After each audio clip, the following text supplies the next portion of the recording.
GT Islamic cartoon, ইসলাম, আদব শিক্ষা ও নৈতিকতা সমৃদ্ধ।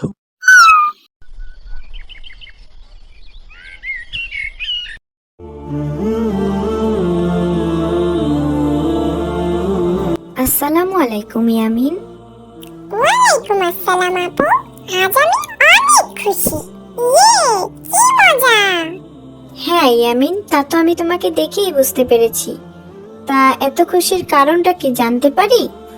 তার কারণটা এখনো তুমি বুঝতে পারলে না আপু? কিছুটা তো বুঝতে পেরেছি ইয়ামিন, কিন্তু তাও তুমি বলো তো কিসের জন্য তুমি এত খুশি? আরে, পবিত্র মাহে রমজান উপলক্ষে তো আমাদের আগামীকাল থেকে মাদ্রাসা বন্ধ দিয়েছে। আর এই উপলক্ষে আমাদের এক মাস ব্যাপী মাদ্রাসা বন্ধ দিয়েছে। এরপর ঈদের পর থেকে আরো 7 দিন বন্ধ থাকবে মাদ্রাসা। তাহলে আমি খুশি হব না তো কি করব বলো তো আপু? তা তো আমি বুঝতেই পেরেছি, কিন্তু এটা তো ঠিক না ইয়ামিন। পড়াশোনা না করলে তুমি কিভাবে বড় হবে বলো তো? পড়াশোনা না করলে কি বড় হওয়া যায় না আপু? এই বড় সেই বড় নয় ইয়ামিন। বেশি বেশি বই পড়লে জ্ঞান অর্জন হবে তোমার, এবং মানুষের মতো মানুষ হতে পারবে। আর পড়াশোনা না করলে তোমাকে কেউ মূল্য দেবে না। ও, ঠিকই তো বলেছ আপু। আমি তো আগে কখনো এমন করে ভেবে দেখিনি। আচ্ছা ঠিক আছে, কোনো সমস্যা নয়। এখন থেকে বেশি বেশি করে বই পড়বে, এবং সামনেই মাহে রমজান। এই ছুটির দিনগুলো অযথা সময় নষ্ট না করে বেশি বেশি করে আমল করবে, ইবাদত করবে। তাহলে আল্লাহ তোমাকে অনেক সওয়াব দিবেন এবং বারাকা দান করবেন, এবং নিজেও এ থেকে কিছু শিখতে পারবে। আর এতে করে তুমি অন্য কাউকেও কিছু শিখাতে পারবে। তুমি কত কিছু জানো আপু। আমি তো এত কিছু জানি না। তুমি কোথা থেকে এত কিছু শিখেছো? আমি কিছুই জানি না ইয়ামিন। এক সমুদ্রের এক বালিকণার সমপরিমাণও আমি জানি না। তবে জানতে চাই, শিখতে চাই, শিখাতে চাই। আর আমার এই ক্ষুদ্র জানার একমাত্র পন্থা হচ্ছে বই। এর জন্য আমি তোমাকে বেশি বেশি করে বই পড়তে বলি। তাহলে তোমার বেশি বেশি করে জ্ঞান অর্জন হবে। বুঝতে পেরেছো ইয়ামিন? হ্যাঁ আপু, আমি বুঝতে পেরেছি। এখন থেকে আমিও বেশি বেশি করে বই পড়বো। তাহলে আমিও তোমার মতো কিছু শিখতে পারবো এবং অন্যকেও শেখাতে পারবো। এতে করে আল্লাহ তাআলা আমাকে অনেক সওয়াব দিবেন এবং জান্নাত দান করবেন। এই তো আমার ছোট্ট লক্ষ্মী ভাইটি। আচ্ছা আপু, এই রমজানে বিশেষ কোনো ছোট ছোট আমল রয়েছে যেটা আমল করলে আল্লাহ তাআলা আমাদেরকে এই রমজান মাসে বেশি বেশি সওয়াব দিবেন? অবশ্যই রয়েছে ইয়ামিন। এসব সম্পর্কে তো তোমার কিছুটা হলেও জানা আছে। আল্লাহ এর পুরস্কার নিজ হাতে দেবেন। রাইয়ান নামে একটি দরজা রয়েছে, যে দরজা থেকে একমাত্র রোজদাররাই প্রবেশ করবেন। সুবহানাল্লাহ, কত সুন্দর! একটি হাদিসে পড়েছি আমি, রমজান মাসে পবিত্র কুরআন মাজিদ অর্থ সহকারে পড়লে এবং বেশি বেশি দুরূদ পাঠ করলে, তাওবা পাঠ করলে, এবং ছোট ছোট দৈনন্দিন জীবনের আমলগুলো রয়েছে যেগুলো পাঠ করলে আল্লাহ তাআলা তার বান্দাকে কত গুণ যে সওয়াব দিবেন তা একমাত্র আল্লাহ তাআলা নিজেই জানেন। সুবহানাল্লাহ! রমজান মাস আমাদের জন্য সত্যিই একটি বরকতময় মাস। আল্লাহ তাআলা সবাইকে এই মাসে বেশি বেশি আমল করার তৌফিক দান করুন। আমিন। আমিন।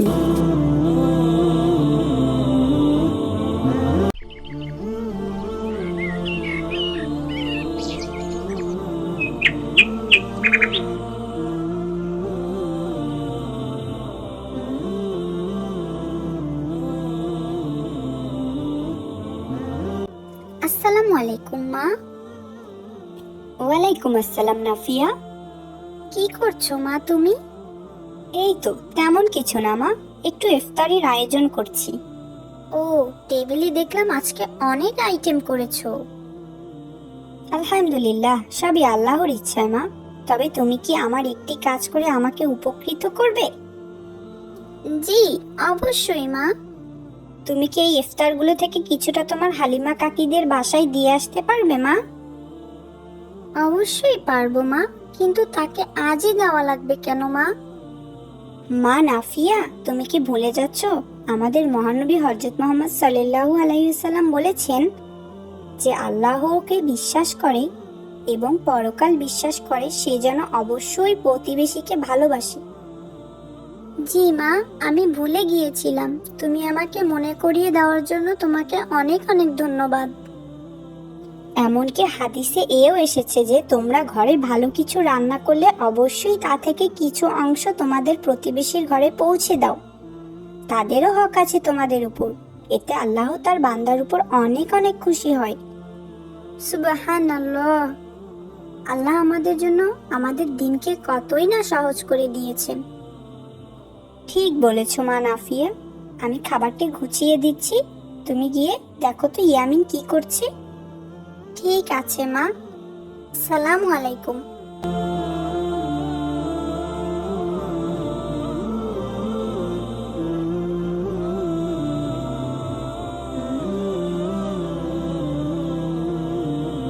এই রে, টেবিলে কত কত খাবার।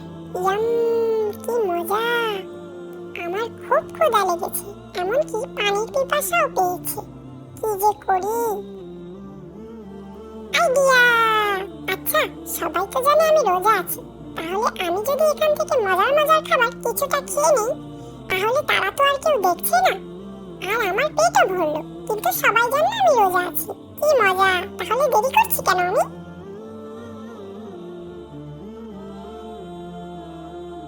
ইয়ামিন, ইয়া আল্লাহ, কি করছো তুমি? আপু প্লিজ কিছু বলো না। দাঁড়াও দাঁড়াও, আমি বলছি তোমাকে সব। আচ্ছা, আগে আমাকে বলো তুমি খাবারে কেন হাত দিয়েছিলে? তুমি না রোজা রেখেছো? মানে আসলে হয়েছে কি আপু, এত মজার মজার খাবার দেখে আমি নিজেকে আর কন্ট্রোল করতে পারিনি, তাই আর কি একটু খেতে চেয়েছিলাম। তুমি জানো না, কেউ কিছু না দেখলেও মহান আল্লাহ তাআলা ইনি সব দেখেন, তিনি সব শোনেন, তিনি সব হিসাব রাখেন। আচ্ছা আপু, আমি খাবার খেলেও কি আল্লাহ দেখতেন? অবশ্যই দেখতেন ইয়ামিন। তুমি কত বড় অন্যায় করতে গিয়েছিলে তুমি জানো? আল্লাহ চাইলে তোমাকে এর বিনিময়ে জাহান্নামেও দিতে পারেন। ইয়া আল্লাহ, আমার অনেক বড় ভুল হয়ে গিয়েছে আপু, আমাকে ক্ষমা করে দাও তুমি। এমন ভুল আর হবে না। ক্ষমা চাইতে হলে আল্লাহর কাছে চাও ইয়ামিন, আমি ক্ষমা করার কি? তাই তো, সরি আল্লাহ, আমাকে তুমি মাফ করে দাও। আমি আর এমন কাজ করব না।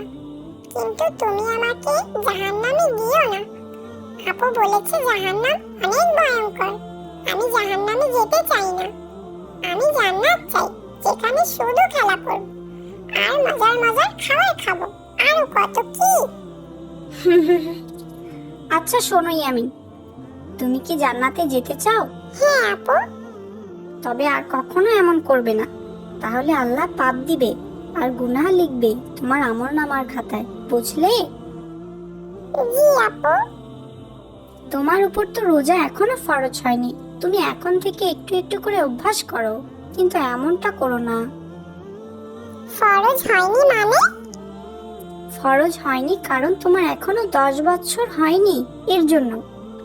যেদিন থেকে তোমার 10 বছর হবে সেদিনের পর থেকে তোমার রোজার হিসাব নেওয়া হবে, আর এর আগে যা আমল করবে বা রোজা রাখবে তার জন্য আল্লাহ তোমাকে অনেক সওয়াব দিবে। কিন্তু যদি না রাখো গুনাহ দিবে না। যদি না মিথ্যা কথা বলো, আল্লাহ রোজার পুরস্কার নিজ হাতে দিবেন। সুবহানাল্লাহ, কতই না সুন্দর হবে সেদিনের মুহূর্ত। জি আপু, আমি সব বুঝেছি। তোমাকে অনেক অনেক ধন্যবাদ এত সুন্দর করে বুঝিয়ে বলার জন্য। কিন্তু তুমি কাউকে বলো না এই ব্যাপারটা প্লিজ। আচ্ছা বাবা, ঠিক আছে, কাউকে বলবো না।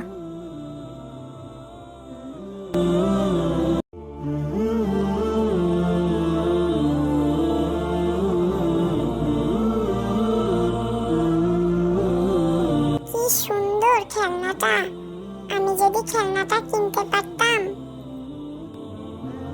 কোথায় গেলে ইয়ামিন? আসছি দাদি।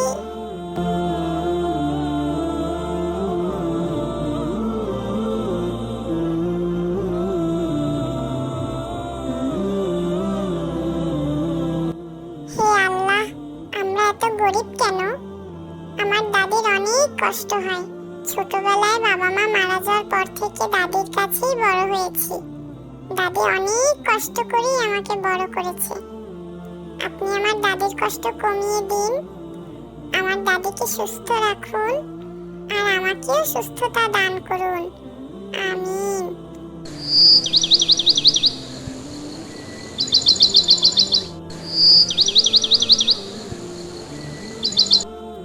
ইয়ামিন, ইয়ামিন, আসছি দাদি। আমি যাচ্ছি সুপারিগুলো বিক্রি করতে। ইফতারির আগে ফিরতে হবে তো। তুমি সাবধানে থেকো ইয়ামিন। ঠিক আছে দাদি, তুমি সাবধানে যেও।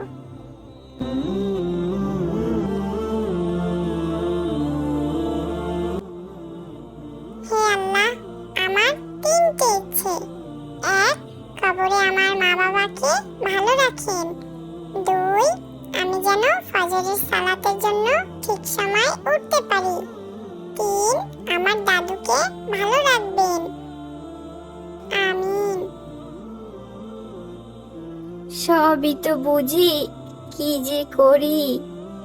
আমার কাছে এত টাকাও নেই যে ছোট নাতনিটার ছোট ইচ্ছেগুলো পূরণ করব।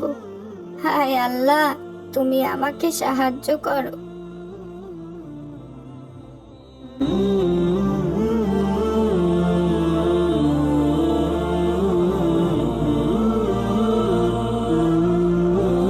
আজকে নাতনিটার জন্য দেখি একটা ছোটখাটো খেলনা কিছু কিনে নিয়ে যেতে পারি কিনা। নাতনিটা অনেক খুশি হবে।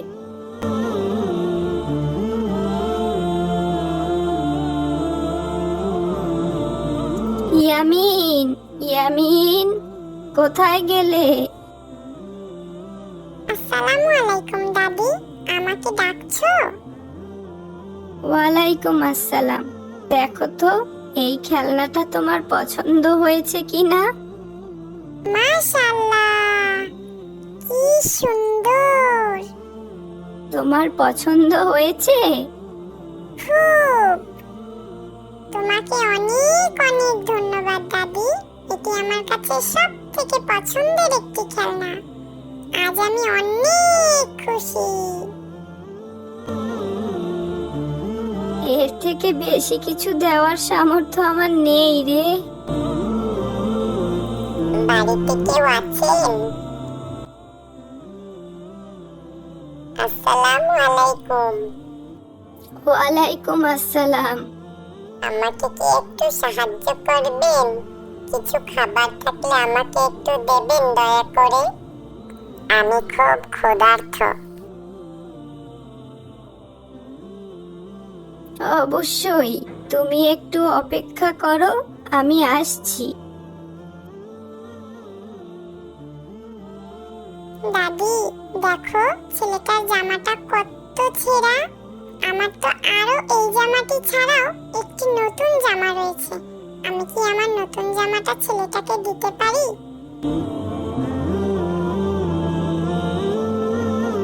এই যে নাও, এই জামাটি আমি তোমাকে ঈদের উপহার দিলাম। নতুন বলতে আমার কাছে এই একটি জামাই ছিল। মাশাআল্লাহ, জামাটি অনেক সুন্দর। এটা তো দুনিয়ার সবচেয়ে সুন্দর জামা। তোমাকে অনেক অনেক ধন্যবাদ। আল্লাহ তোমার ভালো করুন।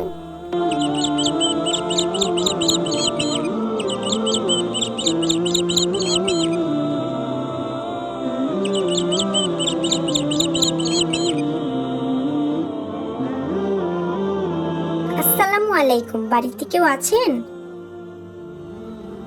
ওয়ালাইকুম আসসালাম। কাকে চাই? এটা আপনাদের জন্য দাদি, আমরা একটি ইসলামিক ফাউন্ডেশন থেকে এসেছি। তোমাকে অনেক অনেক ধন্যবাদ। এসো ইয়ামিন, দেখি তো কি কি দিয়েছে। মাশাআল্লাহ, কি সুন্দর। আমি আপনাকে অনেক ভালোবাসি আল্লাহ। আলহামদুলিল্লাহ, সত্যি আপনি অন্তর্যামী আল্লাহ। আপনাকে অনেক অনেক ধন্যবাদ আল্লাহ। আপনি আবারও প্রমাণ করে দিলেন আল্লাহ, আমরা আপনার জন্য যাই খরচ করি না কেন আপনি তার দ্বিগুণ আমাদেরকে ফেরত দেন। আলহামদুলিল্লাহ।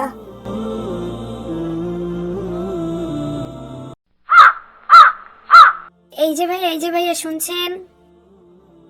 জি বলুন। আসসালামু আলাইকুম। ওয়ালাইকুম আসসালাম। ভাইয়া একটু কথা বলা যাবে? জি বলুন। ভাইয়া আপনার নাম? আব্দুর রহমান। তো রহমান ভাই, আপনি কি রোজা রেখেছেন? জি আলহামদুলিল্লাহ, আমি রোজা রেখেছি। আপনাকে একটা চ্যালেঞ্জ দেওয়া হবে। আপনি যদি চ্যালেঞ্জটা পূরণ করতে পারেন তাহলে এই 1,00,000 টাকা আপনাকে দেওয়া হবে। আপনি কি চ্যালেঞ্জটি নিতে ইচ্ছুক? জি বলুন, কি চ্যালেঞ্জ? আমার হাতে যে পানির বোতলটি দেখছেন সেটা থেকে আপনাকে 1 ঢোক পানি খেতে হবে, ব্যাস এতটুকুই। কি বলছেন? আপনাকে তো বললামই আমি রোজা আছি, তারপরেও আবার এভাবে কি ধরনের কথা বলতে পারেন? ভাই আপনি তো শুধু 1 ঢোক পানিই খাবেন, এ আর এমন কি? এ আর এমন কি মানে? 1 ঢোক পানি খেলেই তো আমার রোজা ভেঙে যাবে। ভাইয়া 1 ঢোক পানি খেলেই 1,00,000 টাকা আপনার হয়ে যাবে। সামনে ঈদ, মন মতো শপিং করতে পারবেন, বুঝে শুনে উত্তর দিবেন, আর পরে আপনি রোজাটা কাজা করেও নিতে পারবেন। এমন সুযোগ কিন্তু বারবার পাবেন না ভাইয়া। আরে রাখেন তো আপনার 1,00,000 টাকা। ইচ্ছা করে রোজা ভাঙলে তার কাফারা দিতে হয়। তাছাড়া রোজা রাখার আগেই যদি আমার মৃত্যু হয় তাহলে আপনি কি আমার পাপের শাস্তি বহন করবেন? ভাইয়া এমন সুযোগ হাতছাড়া করবেন না। আপনি একজন মুসলিম হয়ে কিভাবে এসব ধরনের কথা বলতে পারেন? আমার তো সন্দেহ হচ্ছে আপনি কি আসলেই মুসলিম। ইচ্ছা করে রোজা ভাঙার শাস্তি কতখানি কঠিন তা কি আপনি জানেন না? একজন খাঁটি মুমিন কখনোই কোটি টাকার জন্য হলেও তার রোজা ভাঙে না। সরুন বোন, আমাকে যেতে দিন। আপনি শিওর আপনি চ্যালেঞ্জটি নেবেন না? অবশ্যই না। ওকে ভাইয়া।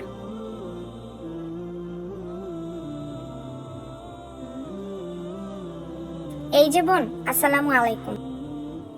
ওয়ালাইকুম আসসালাম। বোন আপনার নাম? আমার নাম উম্মে হাবিবা। আপনি কি রোজা আছেন? জি অবশ্যই। বোন আপনাকে আমরা একটি চ্যালেঞ্জ দিব। যদি আপনি চ্যালেঞ্জটিতে জিততে পারেন তবে আপনাকে আমরা 1,00,000 টাকা পুরস্কার হিসাবে দিব। আপনি কি চ্যালেঞ্জটি নিতে ইচ্ছুক? 1,00,000 টাকা? ওয়াও, আমাকে কি করতে হবে বলুন। আপনি জাস্ট এই বোতল থেকে 1 ঢোক পানি খাবেন, ব্যাস এতটুকুই। মাত্র 1 ঢোক পানি খেলে 1,00,000 টাকা আমার? এই টাকাগুলো আবার জাল নয় তো? জি না আপু, এই টাকাগুলো পুরোই আসল। এটা জাস্ট রোজা কেন্দ্রিক একটা চ্যালেঞ্জ রেখেছি আমরা। আর আপনি যদি এই 1 ঢোক পানি খান তবে আগামী 5 মিনিট পর এই টাকাগুলো আপনার হয়ে যাবে। সামনে ঈদ, অনেক শপিং করতে পারবেন। আপনি শিওর আমি 1 ঢোক পানি খেলে আপনি এই টাকাগুলো আমাকে দিয়ে দিবেন? এটা আবার প্র্যাঙ্ক নয় তো? না না, এটা কোনো প্র্যাঙ্ক নয়। আপনি জাস্ট পানি খেলেই আপনাকে টাকাগুলো দিয়ে দেওয়া হবে। ওকে, আমি রাজি। একটা রোজারই তো ব্যাপার, পরে কাজা করেও নেওয়া যাবে। জি অবশ্যই। এই যে নিন পানির বোতল। আপনার কি মাথা খারাপ নাকি? সামান্য 1,00,000 টাকার জন্য আপনি রোজা ভেঙে ফেলবেন? 1,00,000 টাকা সামান্য? সামান্য নয় তো কি? একটি রোজার কাছে পৃথিবীর সব মূল্যবান জিনিসও তুচ্ছ। তাহলে আপনি আমাকে 1,00,000 টাকা দিন তো। আপনাকে কেন টাকা দিতে যাব? তাহলে আমাকে বাধা দিচ্ছেন কেন? একজন মুমিন হিসেবে আপনাকে অন্যায় থেকে বিরত রাখা আমার কর্তব্য। আমি তো আমার রোজা ভাঙবো, তাতে আপনার সমস্যা কি? নাকি আমি 1,00,000 টাকা পেয়ে যাব তাতে আপনার হিংসে হচ্ছে?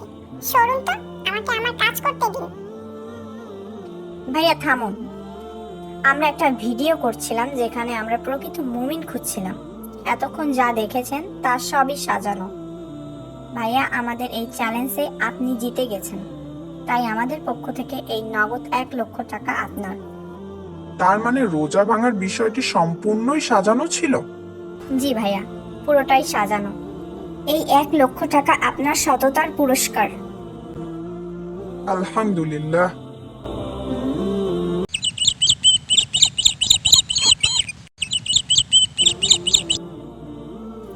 আসসালামু আলাইকুম মা মায়েশা। ওয়ালাইকুম আসসালাম মা। কি করছো মা তুমি? এই তো তেমন কিছু না মা, রমজানের প্রস্তুতির জন্য বই পড়ছিলাম। তা হঠাৎ করে রমজানের বই নিজে থেকে পড়ার কারণটা জানতে পারি? আর কিছুদিন পরেই যে মাহে রমজান মাস শুরু, এর জন্য মাদ্রাসার হুজুর বলেছেন আগামীকাল সবাই যেন মাহে রমজানের সার্বিক প্রস্তুতি সম্পর্কে আমরা জেনে আসি। আর হুজুর বলেছেন যে সব থেকে সুন্দর করে বুঝিয়ে বলতে পারবে তাকে পুরস্কৃত করা হবে। তাই নাকি? এ তো বেশ ভালো কথা। হ্যাঁ মা, হুজুরের কাছ থেকে পুরস্কারটি আমিই নিতে চাই মা। আচ্ছা মা, তুমি কি আমায় রমজানের প্রস্তুতি সম্পর্কে বুঝিয়ে বলবে? অবশ্যই বলবো মা মায়েশা, কিন্তু আমি বলার পরেও তোমাকে বই পড়তে হবে, কারণ বই যত বেশি পড়বে ততই জ্ঞান অর্জন হবে। কেমন? ঠিক আছে মা। আচ্ছা, তুমি আগে আমার একটি প্রশ্নের উত্তর দাও তো। জি বলো মা। রমজান মাস সম্পর্কে তুমি এখন কি কি পড়েছো এবং কি কি বুঝেছো আমাকে কিছুটা বলো তো। রমজান মাস তাকওয়ার মাস, জাহান্নাম থেকে নাজাত পাওয়ার মাস। এই মাসকে রহমত, বরকত ও মাগফিরাত তিন ভাগে ভাগ করা হয়েছে। এই মাসে জাহান্নামের দরজা বন্ধ থাকে আর জান্নাতের দরজা খুলে দেওয়া হয়। এই মাসে শয়তানকে বেঁধে রাখা হয়, তাই ইবাদত ও ক্ষমা পাওয়ার এটাই সর্বশ্রেষ্ঠ সময়। মাশাআল্লাহ, অনেক সুন্দর বলেছো মা। রমজান সিয়াম সাধনার মাস। আচ্ছা মা মায়েশা, তুমি কি জানো রমজান মাসের ফরজ কয়টি? জানি না মা। আচ্ছা ঠিক আছে মা, আমি বলছি। রমজান মাসের ফরজ মাত্র একটি। আল্লাহ তাআলা কুরআনে কারিমে সূরা বাকারার 183 নম্বর আয়াতে বলেছেন, হে মুমিনগণ, তোমাদের উপর রোজা ফরজ করা হয়েছে যেভাবে ফরজ করা হয়েছিল তোমাদের পূর্ববর্তীদের উপর, যাতে তোমরা তাকওয়া অবলম্বন করো। আমাদের আগেও কি রোজা ফরজ ছিল? রোজা একটি বিশেষ ইবাদত। আচ্ছা মা, রোজা কি সবার উপর ফরজ? অবশ্যই সকল প্রাপ্ত বয়স্কদের উপর রোজা ফরজ, যারা শারীরিক ও মানসিকভাবে সুস্থ। তাহলে মা, ছোটদের উপর কি রোজা ফরজ না? ফরজ নয়, কিন্তু ছোট থেকে রোজা রাখা ভালো, কারণ এতে বড় হয়ে রোজা রাখতে কষ্ট হবে না। বড়দের উচিত ছোটদের রোজা রাখার ব্যাপারে উৎসাহিত করা। আর যদি কেউ অসুস্থ থাকে তাহলে তাকেও কি রোজা রাখতে হবে? অসুস্থতার ব্যাপারেও মাসালা আছে। যদি কেউ খুব অসুস্থ থাকে তবে তার জন্য রোজা না রাখলেও গুনাহ হবে না, কিন্তু সুস্থ হওয়ার পর তাকে অবশ্যই ওই রোজার কাজা আদায় করে নিতে হবে। আর যদি কাজা আদায় করতেও অপারগ হয় তবে রোজার পরিবর্তে টাকা ফিদিয়া দিতে হবে। মা, ফিদিয়া কি? ফিদিয়া হলো শরিয়াহ মোতাবেক কেউ রোজা রাখতে না পারলে তার পরিবর্তে রোজার জন্য একটি ফিতরা, এর সমপরিমাণ খাদ্য বা মূল্য একজন গরিবকে দান করা। আচ্ছা, তার মানে শারীরিক অসুস্থতার জন্য রোজা রাখতে না পারলে প্রতি রোজার জন্য এক ফিতরার সমান খাদ্য বা মূল্য গরিবকে দান করতে হবে। একদম তাই, তবে ভালো হবে নিজেই নিজের কাজা রোজা আদায় করে নেওয়া। তাহলে তো আমাদের অবশ্যই রোজা মিস দেওয়া উচিত না। অবশ্যই না, অন্য সব ইবাদত করি আমরা নিজেদের ভালোর জন্য, কিন্তু রোজাই একমাত্র ইবাদত যা করা হয় একমাত্র আল্লাহ তাআলার সন্তুষ্টির জন্য।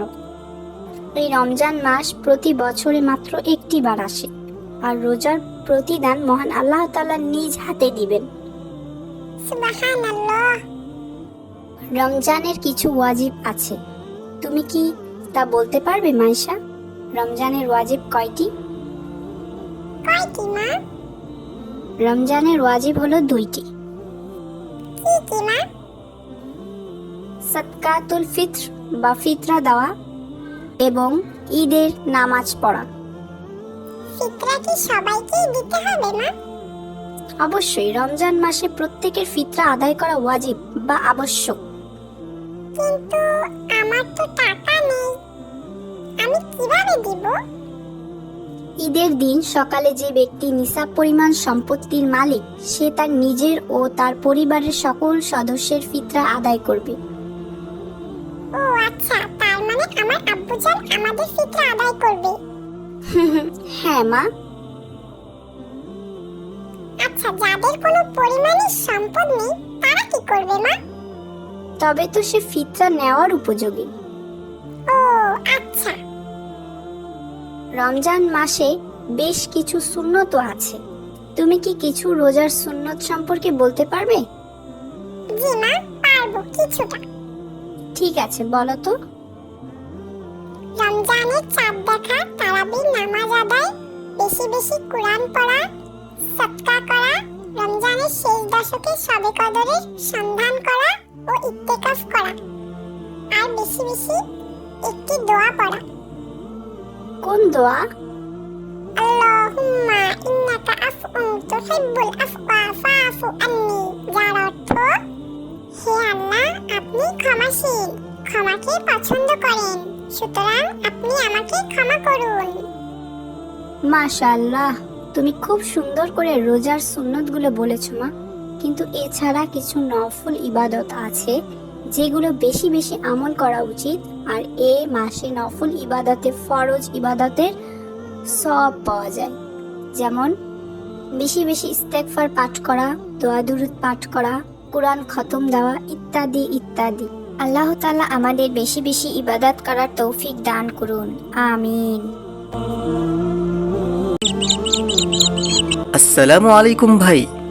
ওয়ালাইকুম আসসালাম ভাই, আসুন আসুন, কেমন আছেন? কি লাগবে বলুন ভাই। আলহামদুলিল্লাহ ভালোই আছি। তা আপেলের কেজি কত করে ভাই? 200 টাকা ভাই। আর কলা? খুবই কম দাম, মাত্র 150 টাকা। আর কমলা কত করে? 250 টাকা ভাই। কয় কেজি দেবো বলুন? আপেলের কেজি কত ভাই? 100 টাকা আপা। কলা? মাত্র 80 টাকা। আর কমলা? 110 টাকা আপা। আচ্ছা, তাহলে এগুলো 1 কেজি করে আমাকে দিন ভাই। আচ্ছা ঠিক আছে, দিচ্ছি, একটু অপেক্ষা করেন। আল্লাহ, এই লোক তো আচ্ছা ঠকবাজ। এই মহিলার কাছ থেকে কত কম দাম রাখছে আর আমার কাছ থেকে কত বেশি বেশি রাখলো। এবার তাকে ধরতেই হবে। রমজান মাসে প্রতারণা করছে। ভাই, আমার উপর খারাপ ধারণা করবেন না, আমাকে অসৎ ও ধোঁকাবাজ মনে করবেন না। আল্লাহর কসম, আমি আপনার সাথে প্রতারণা করতে চাইনি। কি মশাই, আপনি আমাকে ঠকাননি তো কি করেছেন? হ্যাঁ, আমি নিজের চোখেই তো সব দেখলাম। রমজান মাস হিসাব না করলেও পারতেন ভাই। তাহলে শুনুন ভাই, এই মহিলাটি কয়েকজন ইয়াতিম বাচ্চার মা। তার স্বামী মারা যাওয়ার পর সে তার সন্তানদের নিয়ে একা একা বসবাস করছে। আমি জানি তারা খুব অভাবী পরিবার। ওই ইয়াতিম বাচ্চাদের জন্য আমি মহিলাটিকে বিভিন্নভাবে সহায়তার কথা বলেছি, কিন্তু মহিলাটি তা বারবার প্রত্যাখ্যান করেছে। সে চায় তার সন্তানরা যেন কারো অনুগ্রহে বেঁচে না থাকে, কারো কাছে যেন হাত বাড়াতে না হয়। তাই এই রমজান মাসে তাদেরকে আমি সহযোগিতা করার জন্য অনেক ভেবেচিন্তে এই পন্থা অবলম্বন করেছি। তারা যেন বুঝতে পারে যে সে কারো মুখাপেক্ষি নয়, আর আমি পণ্যের দাম কম রেখে এর মাধ্যমে আমি আমার রবের সাথে ব্যবসা করতে চেয়েছি, এবং এই পণ্যের দাম কমিয়ে রেখে সামান্য কিছু হলেও এই রমজানে এই অভাবী মহিলা এবং তার ইয়াতিম বাচ্চাগুলোর খেদমত করতে চেয়েছি। আল্লাহ আমার আমলনামায় কিছু সওয়াব লিখলেই তাতেই আমি খুশি। তাছাড়া সপ্তাহে সে মাত্র একবার আসে, আল্লাহর কসম। আর যেদিন সে আমার নিকট থেকে ফল ক্রয় করে নিয়ে যায়, সেদিন আমার প্রচুর ব্যবসা হয়। সেদিন আমি তুলনামূলকভাবে অনেক লাভবান হই। কিভাবে যে আমার কাছে রিজিক আসে আমি তা বুঝতেই পারি না। ভাই আমার, আপনার কথা শুনে আমার চোখে পানি চলে আসলো। আমার অশ্রুসিক্ত নয়নে আমি আল্লাহর কাছে দোয়া করছি, আল্লাহ আপনাকে উত্তম বিনিময় দান করুন ভাই। আমার আর কিছু বলার নেই, আপনি আমাকে মাফ করে দিয়েন ভাই। আপনার সাথে অনেক খারাপ ব্যবহার করে ফেলেছি, আমি না জেনে আপনাকে অনেক কষ্ট দিয়ে ফেলেছি। আরে না না ভাই, আপনার জায়গায় আমি থাকলে আমিও রাগ করতাম। মহান আল্লাহ তাআলার কাছে গোপনে সাহায্য করা সব থেকে বেশি প্রিয়, আর তা যদি হয় রমজান মাসে, তাহলে তো কোনো কথাই নেই।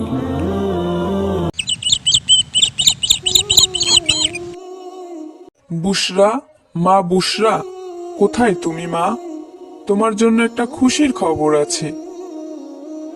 আসসালামু আলাইকুম আব্বু। খুশির খবর? কিসের খুশির খবর আব্বু? ওয়ালাইকুম আসসালাম। মা বুশরা, তুমি কি জানো আমাদের অফিস থেকে আগামী মাসের 2 তারিখ কক্সবাজার ঘুরতে নিয়ে যাবে? তুমি চাইলে আমরা সেখানে যেতে পারি মা। আসলে আব্বু, আমরা তো গত মাসেই কক্সবাজার থেকে ঘুরে আসলাম। অযথা টাকা খরচ করার দরকার নেই আব্বু। মা বুশরা, আমি আরো তোমার জন্যই যেতে চেয়েছিলাম, যে তুমি অনেক খুশি হবে। আর তুমি এই বলছো? না আব্বু, তুমি ভুল বুঝছো আমাকে। আমি অনেক খুশি হয়েছি, কিন্তু সামনেই তো আমার ফাইনাল এক্সাম, তাই আর কি যেতে চাইছিলাম না। আচ্ছা মা, তুমি মনোযোগ দিয়ে পড়াশোনা করো। আমরা তোমার এক্সামের পর আবার ঘুরতে যাব, কেমন? কেউ চায় আর কেউ চাইলেও পায় না। আল্লাহ পাক যাকে দেয় তাকে অনেক কিছুই দেয়, আর যাকে দেয় না তাকে কিছুই দেয় না। আমাকেও দেখো, আজ আমার বাবা মা বেঁচে থাকলে আমারও তো কত শখ আল্লাহ তারা পূরণ করতেন। ঘুরতে যাওয়া তো দূরের কথা, দুবেলা ঠিক মতো খেতেই কষ্ট হয়ে যায়। খাদিজা, ওখানে দাঁড়িয়ে কি দেখছিস? এদিকে আয় তো, একটু কাজ করে দে তো। এই তো আসছি আপামনি।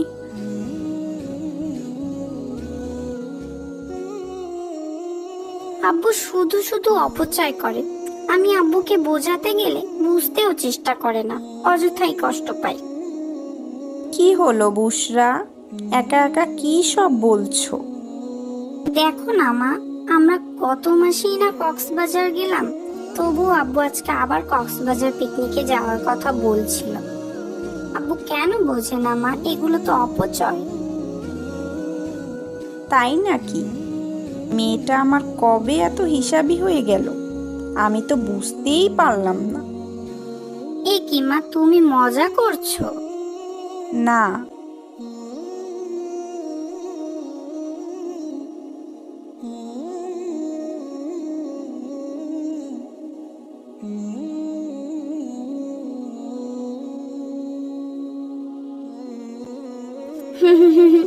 ঠিকই বলেছো। এখন আমার মাদ্রাসায় যাওয়ার সময় হয়ে গিয়েছে মা, আমি মাদ্রাসায় গেলাম। আসসালামু আলাইকুম। ওয়ালাইকুম আসসালাম। সাবধানে যেও বুশরা মা, আল্লাহ হাফিজ।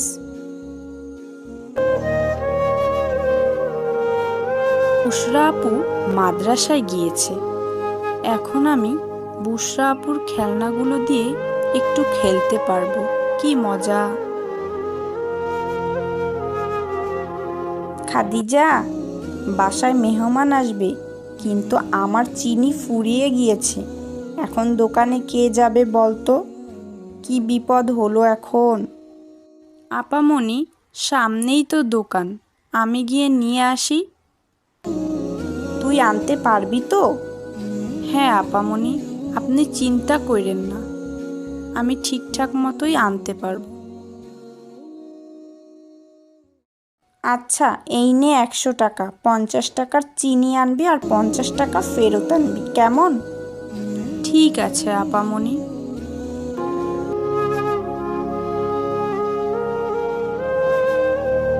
আসসালামু আলাইকুম চাচা, আমাকে 50 টাকার চিনি দিবেন? ওয়ালাইকুম আসসালাম। এই নাও চিনি। বুশরা, মা বুশরা, কোথায় গেলে?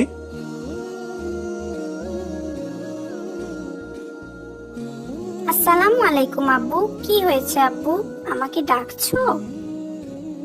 ওয়ালাইকুম আসসালাম। হ্যাঁ মা, আজকে সন্ধ্যায় আমরা বাইরে ডিনার করব, তোমার মাকে বলে দিও, কেমন? ঠিক আছে আব্বু। ইস, আজ যদি আমার আব্বু আম্মু বেঁচে থাকতেন, তাহলে আমিও তাদের সাথে আজ বাইরে খেতে যেতে পারতাম। কতই না মজা হতো।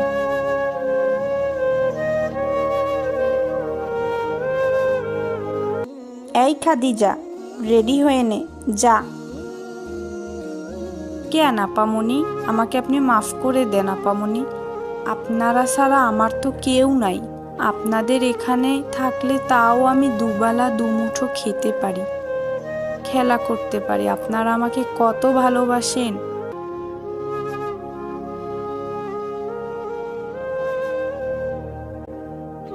আরে পাগলি মেয়ে, তুই কেন ভুল করবি?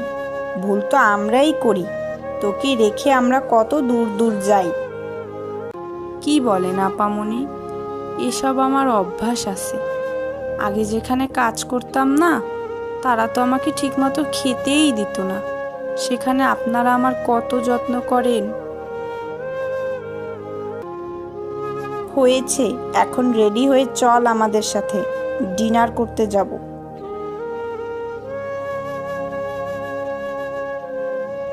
কি বলছেন আপামনি? ঠিকই বলছি। তুই যখন একা একা বিড়বিড় করে বলছিলি যে তোর বাবা মা বেঁচে থাকলে তোরও কত শখ পূরণ করত, তখন আমি শুনে ফেলেছিলাম। এখন থেকে আমরা যেখানেই যাব খাদিজাকে সঙ্গে নিয়ে যাব। ইয়ে